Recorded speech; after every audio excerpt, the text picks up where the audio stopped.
Hello students, welcome back to my channel.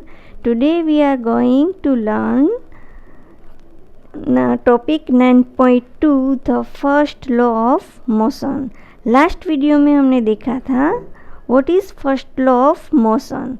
First law of motion में क्या है कि अगर कोई ऑब्जेक्ट मूविंग में है तो वो मूविंग ही रहेगा, और जो अगर कोई ऑब्जेक्ट रेस्ट पोजीशन में है तो वो रेस्ट पोजीशन में ही रहेगा तब तक जब तक वो उसके ऊपर कोई भी बाहर से फोर्स अप्लाइड नहीं करेंगे.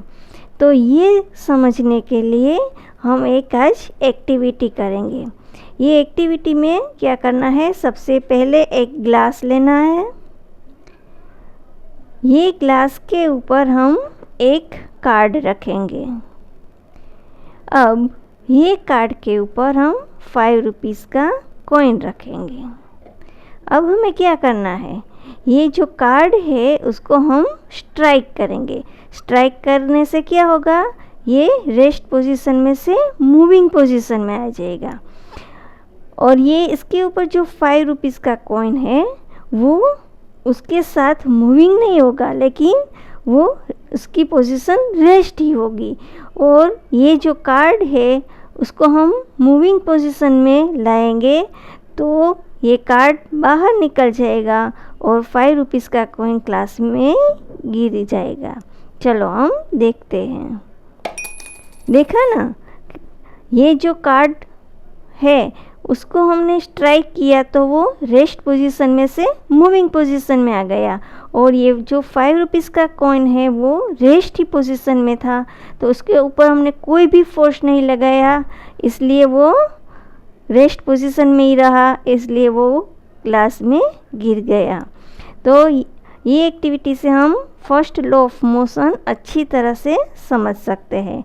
Now we are going to start new topic 9.3 inertia and mass.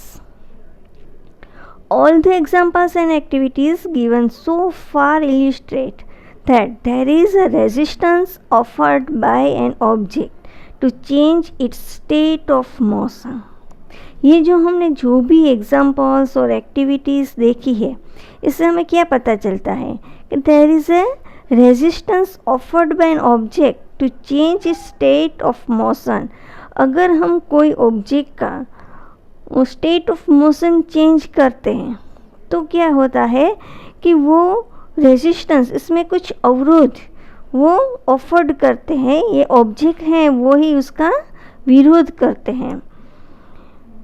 So if it is moving at rest it tends to remain at rest. If it is at rest, it tends to remain at rest. अगर कोई object rest position में है तो वो rest position में ही रहना चाहता है, वो ही रेस्ट पोजीशन में ही रहेंगे. If it is moving, it tends to keep moving. अगर कोई मूविंग पोजीशन में है तो वो मूविंग पोजीशन में ही रहेगा. This property of an object is called its inertia. और ये जो कोई ऑब्जेक्ट की ये प्रॉपर्टी है उसको क्या बोलते हैं, it's inertia. Do all bodies have the same inertia. सारी जितनी भी ऑब्जेक्ट्स हैं तो सारे ऑब्जेक्ट्स की क्या एक ही सेम ही होगी inertia. We know that it is easier to push an empty box than a box full of books. अगर कोई बॉक्स में बुक्स रखी है और इसको हम एक जगह से दूसरी जगह ले जाना है तो हमें ज़्यादा फोर्स अप्लाई करना पड़ेगा. लेकिन अगर यही बॉक्स खाली है, मतलब बुक्स नहीं है, और ये बॉक्स को एक जगह से दूसरी जगह लाने में हमें इजी रहेगा. If we kick a football it flies away, but if we kick a stone of the same size with equal force it hardly moves.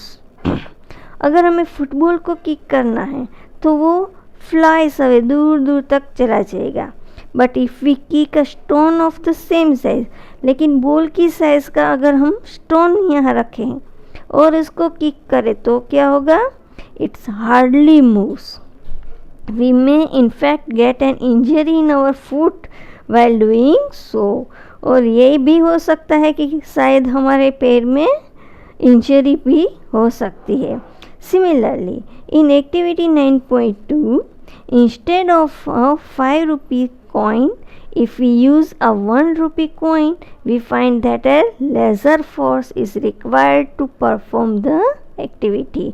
ये जो हमने एक्टिविटी की है अभी, इसमें अगर हम 5 रुपीज़ की कॉइन की जगह सिर्फ 1 रुपी कॉइन रखेंगे तो क्या होगा?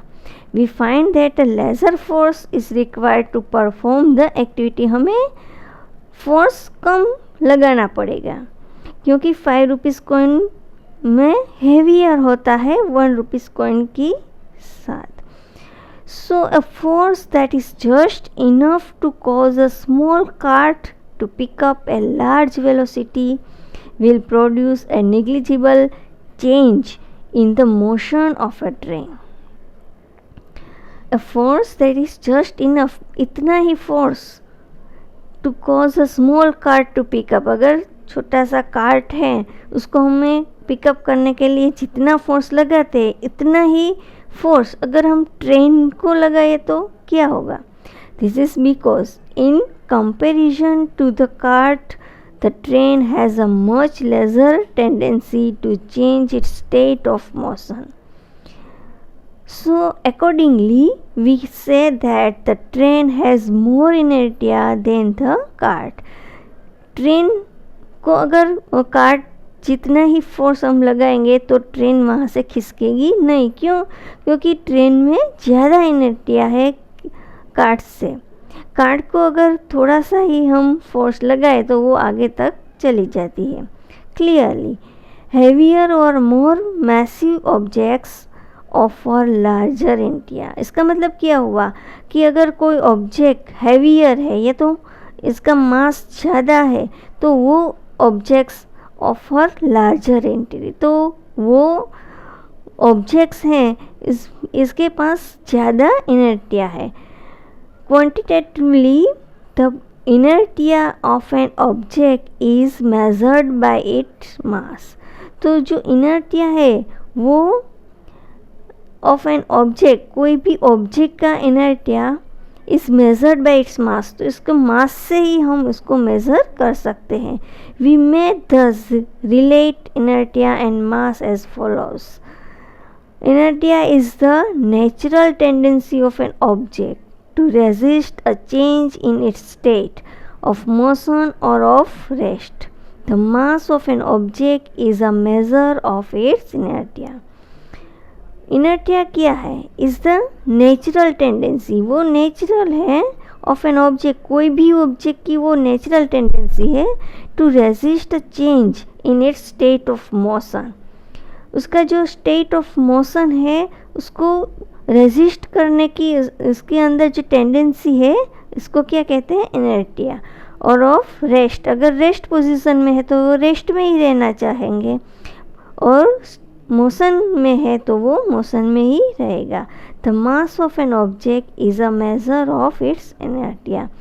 तो जो ऑब्जेक्ट का मास है वो ही उसका इनर्टिया है, वो हम कह सकते हैं.